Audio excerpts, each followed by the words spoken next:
आज इस साड़ी से हम एक बहुत ही सुंदर सा गाउन बनाने वाले हैं जो कि ड्रेपिंग स्टाइल में होगा। एंड आप इसका बॉर्डर देखोगे, पूरे डायमंड के वर्क हुए हैं इसमें।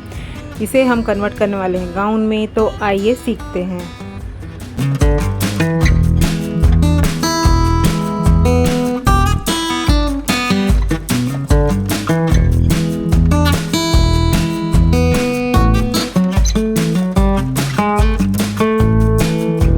हे friends, welcome back to my channel. So ये है वो साड़ी, आप देखोगे कलर बहुत ही सुंदर है इसका। तो चलिए स्टार्ट करते हैं इसे बनाना। मैंने इसका बॉर्डर कट करके निकाल लिया है। जो ये ब्लाउज़ का पार्ट है साड़ी का, इसका ब्लाउज़ का पार्ट अलग से नहीं लिया था, साड़ी में ही अटैच था। तो जो ब्लाउज़ का बॉर्डर पार्ट था उसे मैंने रिमूव कर लिया है। मैं यहीं से योक पार्ट निकालूंगी। तो पहले योक के लिए हम कटिंग कर लेते हैं। जैसे ब्लाउज़ की कटिंग करते हैं वैसे ही इसकी भी कटिंग होगी। ये जो साइज़ है ये 46 इंच इसका बस्ट साइज़ है। तो हैवी बस्टियर साइज़ के लिए हम कटिंग कैसे करते हैं आइए सीखते हैं।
योक पार्ट तो हमने ब्लाउज़ के पीस से निकाल लिया।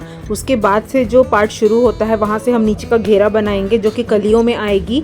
और नीचे इसमें वर्क दिया हुआ है तो उसके लिए हम कली कैसे कट करते हैं आगे देखेंगे।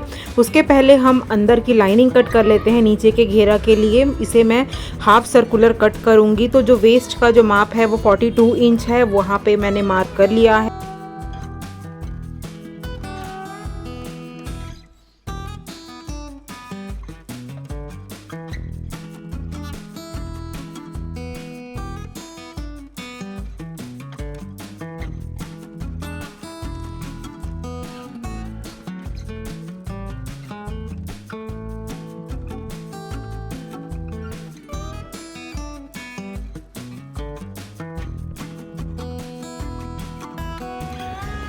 नॉर्मली जो कपड़ा होता है उसकी विड्थ उतनी नहीं होती कि फुल सर्कुलर बनकर आ पाए, इसलिए हमको यहाँ पे कपड़ा ऐड करना होता है। तो इस तरीके से मैंने यहाँ पे कपड़ा ऐड किया और उसे फिर से मेजर करके लेंथ जो 38 इंच की है वैसा मेजर करके फिर से हम उसे कट करके उसे जोड़ लेंगे तो बराबर से हमारा सर्कल बनकर आ जाएगा।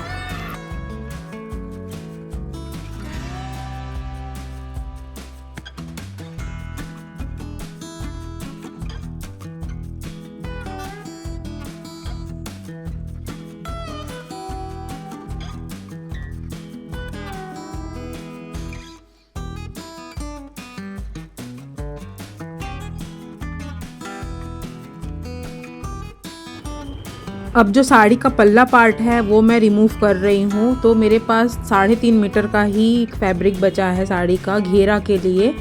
तो इसे मैंने ऐसे फोल्ड करके रख लिया है। तो टोटल 8 लेयर्स मेरे पास बन के आ रहे हैं। तो मैंने सोचा मैं 8 कली का ही गाउन बनाऊं। अगर मैं 16 कली का बनाऊंगी तो उसका मीन्स जॉइंट्स ज़्यादा दिखेंगे, घेरा उतना नहीं दिखेगा, इसलिए मैंने 8 कलियों वाला ही बनाया।